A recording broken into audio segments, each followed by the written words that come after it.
What's up guys, welcome back to my channel. If you've never seen my face before, my name is Caitlin and today's lockdown vlog I am going to try and tie-dye some of my clothes.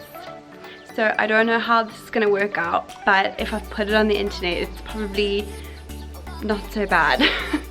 So I'm outside of my house because obviously I don't want to get anything dirty or messy, but I have everything that I need. I think I'm pretty prepared, but not really, because I can't go out and buy stuff because obviously it's lockdown, and you know I'm not going to waste a trip to go and buy arts and crafty kind of things, because that's not what lockdown's about.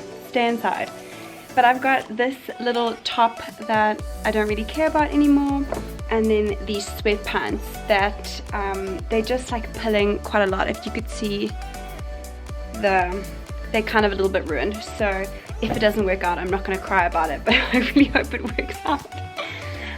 So the first step, so I've got to soak it in vinegar. That like helps the fabric set and like soften so that it's also damp, so that it can like absorb the dye.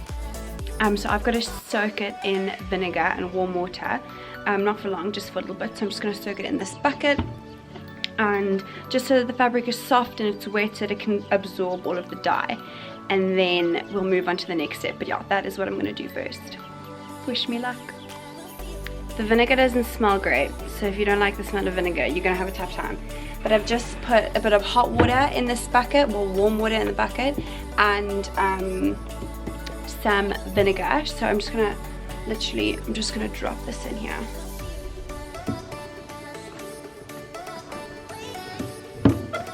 Okay, so I didn't soak it in vinegar for long because I don't actually know how long I'm supposed to soak it. But here it is. It smells bad. I hate the way that it smells, but whatever. It's like pretty damp. So what I'm going to do now, I'm going to take these rubber bands. I'm obviously wearing old clothes, by the way. And I'm just going to like crinkle it up. I'm not going to think too much about it. I'm just going to crinkle it up and tie a bunch of knots everywhere. And I mean tie rubber bands around it, and yeah, then we will move on. Okay, so I've tied it all up. As you can see, I literally did not even think about it. I put it in a bundle and I just wrapped the elastic bands around it so that it would stay. Like I'm just not thinking too much about it. So then I've taken a pump water bottle and I put the tiniest little bit of dish soap in, like literally the tiniest amount. I even like threw it out. This is obviously just bubbles from the pressure of the water. And then the only food coloring that I have are these like gel food colorings. So I really hope they're gonna work. But it's like for food, obviously. It's for cakes. And I've got violet and I've got fuchsia. I've also got this yellow, but these are the only ones that we had at home. Like I said, I wasn't gonna go out and like buy more. So I think I'm just gonna see if these two work. And I think I'm gonna use both of them together. I was thinking like maybe just pink or just purple, but I'm gonna put a little bit of, I'm gonna drop some into the bottle here. And I want it to be quite light and pastel-y, so I'm just gonna go real slow. Okay, so this is the color violet, which is more of a blue, but I actually really like it. So I am gonna use this one first. I'm literally just gonna pour it on to the clothes. Okay, this is what the second color looks like. It looks really dark, but I learned from the first one just to make it a little bit darker. Also, I forgot to mention, you're definitely gonna want gloves, because you don't want this stuff getting in your hands. It just takes a really long time to get it off your hands. But the first color worked out really well. So we'll just have to see. It's actually like changing colors, which I don't know about, but we'll see. Okay, so this is what it looks like. I used obviously like a gel based dye, so they are like little these are my gloves. They are like little spots around here, but I mean it doesn't look that bad. Like I really don't mind it. There's nothing I can do about it because the gel dye obviously doesn't dilute as much as like normal dye. This is, like I said, gel dye. So yeah, I think it looks really pretty. I love these colors. So what I'm going to do now, I've got these plastic packets.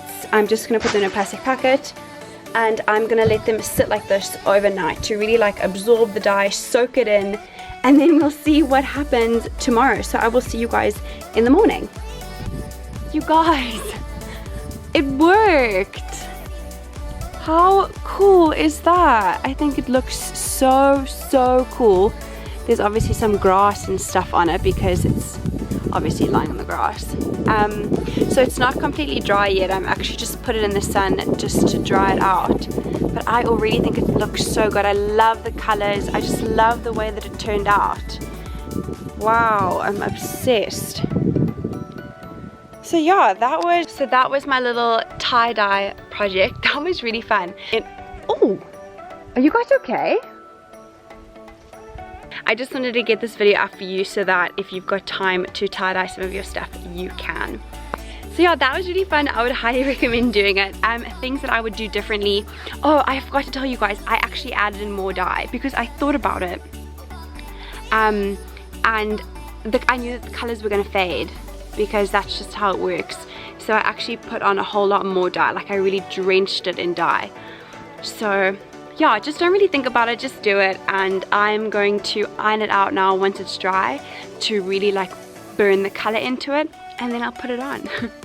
I really hope you guys enjoyed this video, and I will see you in tomorrow's isolation vlog. Bye.